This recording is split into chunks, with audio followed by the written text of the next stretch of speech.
Hey, what's up guys? I'm Steve Wells and today we are going to be talking about a big boy max cushion shoe from New Balance, and that is the New Balance More V3.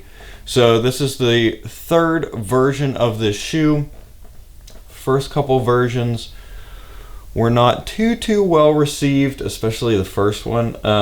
However, it seems like they are really making some big changes to make this shoe a lot better and a lot more desirable for a lot of different people. So this shoe is going to have New Balance's Fresh Foam, kind of like the Beacon 880 now, the 1080.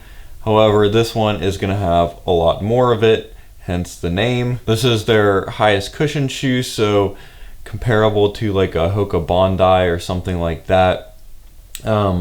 My theory is this shoe was probably made by New Balance because Hoka was stealing too many of their sales, and so they wanted to get something a little bit more competitive when it came to those super max cushion shoes. So I'm gonna have all the tech specs about this shoe down in the description. I still cannot find my scale. I don't know where it is, but if I find it, I will put the weight in my size down in the description as well. While you're down there, be sure to click the link to my Patreon down there. Consider becoming a patron. Would help me out, help out the channel, help keep me doing what I'm doing. But getting right into it with some pros about the New Balance More. So if you want cushioning, this is probably the shoe for you. Kind of the Bondi has been the king in that area for a little while now.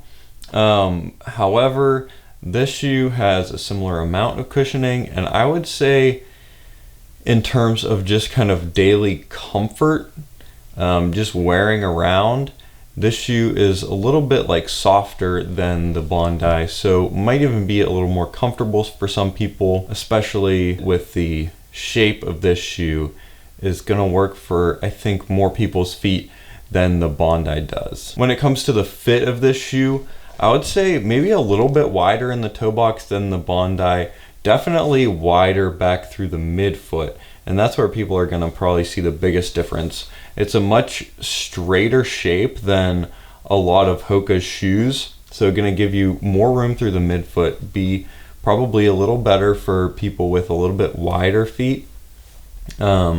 Maybe people with flat feet as well, give them a little more room so they're not spilling out over the edge quite as much as we tend to do in Hoka's. Along with that straighter shape and wider base, it is going to be a pretty stable shoe. So this isn't a stability shoe. It doesn't have any kind of posting or anything like that. But when you have this much cushion in a shoe, you kind of need it to be a little more stable of a shoe so that you don't have people rolling off the side of it, essentially. And I felt like this one was probably more stable than something like the Bondi or even like the Speed Goat or the Endorphin Shift or something like that, because of how kind of flared out and wide this base is here. Even when I was taking it on some just kind of like light gravel trails and that kind of thing, even though I'm up so high in the air, I never felt like I was losing my footing, stepping on like smaller rocks and that kind of thing. They've definitely changed up the rocker a little bit from the first version for sure to something that I like a little bit better. So it's not quite as aggressive, I would say, as like the first version, probably even not quite as much as the second version. They've also considerably softened up the cushioning over the last couple of versions as well. When this shoe first came out, it was super dense cushioning. It felt more like the Endorphin Shift like one than the Bondi does, and the Bondi is kind of what they were going for, but ended up making it much more firm than people that want that kind of shoe gravitate towards. But when it comes to just pure comfort for this shoe, for me, I really like it. I don't think you can beat it really, with that kind of wider shape to give your foot a little bit more room in there so you're not getting squeezed in as much as in some Hokas, with that super soft cushioning and that kind of thing.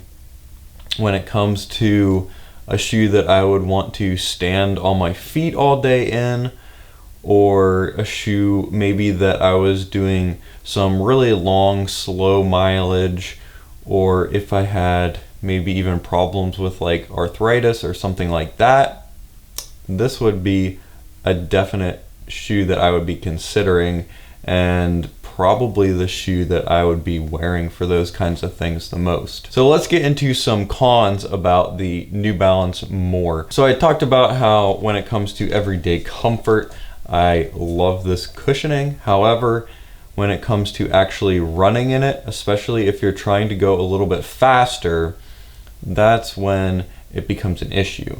I think it's just a little bit too soft now. Whenever I'm wearing a lot of Hoka shoes, if I'm wearing the Clifton or the Arahi or something like that, granted they're not Hoka's highest cushion shoe.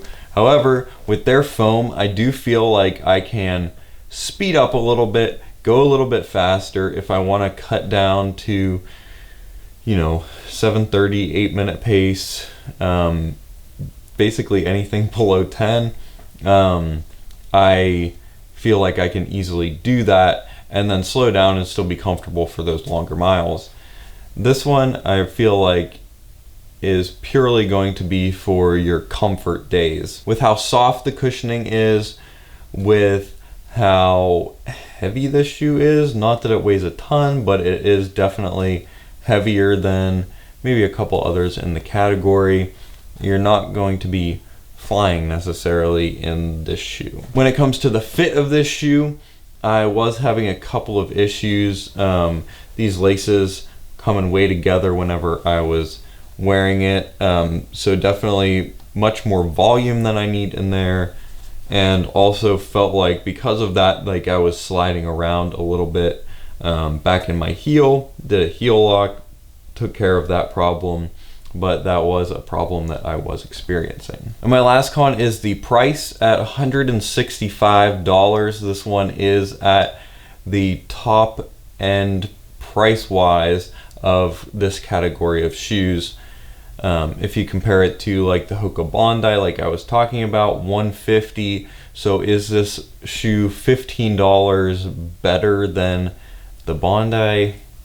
Not necessarily. However, will I continue wearing this shoe? I think I definitely will.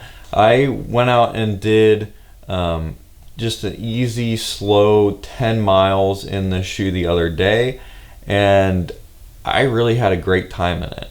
Will it be my go-to long run shoe? Maybe.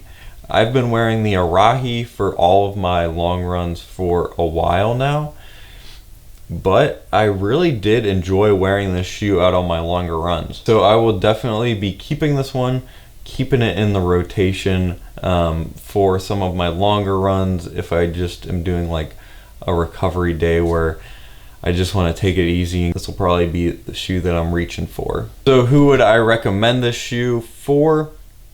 Anyone that loves a shoe with just a ton of cushioning.